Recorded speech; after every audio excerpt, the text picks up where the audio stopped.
नेशापुर में एक व्यापारी था जिसकी दुकान नहीं चलती थी।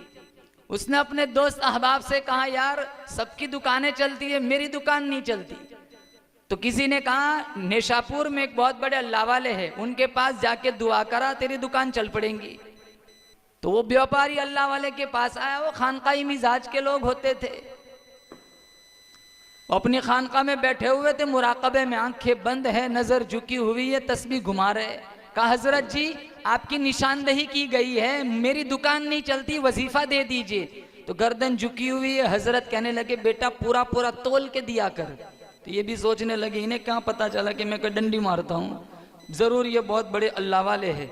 फिर इन्होंने आदत बना ली, वो तोल के नहीं देते थे, कस्टमर से कहते थे तू ही खुद तोल के ले जा।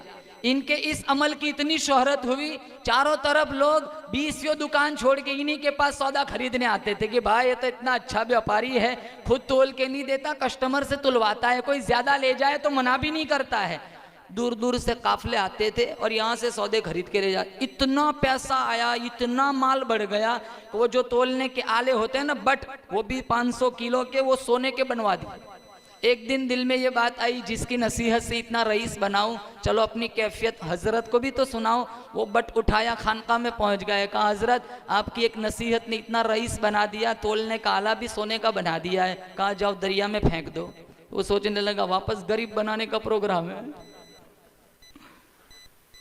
जाओ दरिया में। अब जिसकी नसीहत से रईस बने थे, अब बात को तो टाल नहीं सकते। वो बट उठाया, दरिया में फेंक दिया। कुछ जमाना गुजरा, एक काफला दरिया के किनारे से आ रहा था, ठोकर लगी, रेत हटाया, जब सूरत वाजे हुई तो वही सोने का बट था। सबको पता है कि ये हैसियत उस व्यापारी के अलावा किसी की नहीं है सोने का बट खरीदने की। उठाया, व्यापारी के पास पहुंचे। वो काफले वाले कहने लगे, तेरा सोने का बट दरिया के किनारे कैसे पहुंचा? इन्हें बड़ा झटका लगा, वजनी चीज डूब जाती है, किनारे पर कैसे पहुंची? कहा, आप तवक्कुफ कीजिए। वही बट उठाया, खानका में पहुंचे। कहा, हजरत आपकी नसीहत पे अमल किया था, फेंक दिया था, वजनी चीज डूब जाती है, किनारे पर कैसे पहुंची? हजरत ने गर्दन उठाई, मुस्कुराए, कहा, बेटा जो हलाल होता है ना वो डूबता नहीं है, तुम दरिया में भी डाल दो, अल्लाह किनारे पे पहुंचा देता है।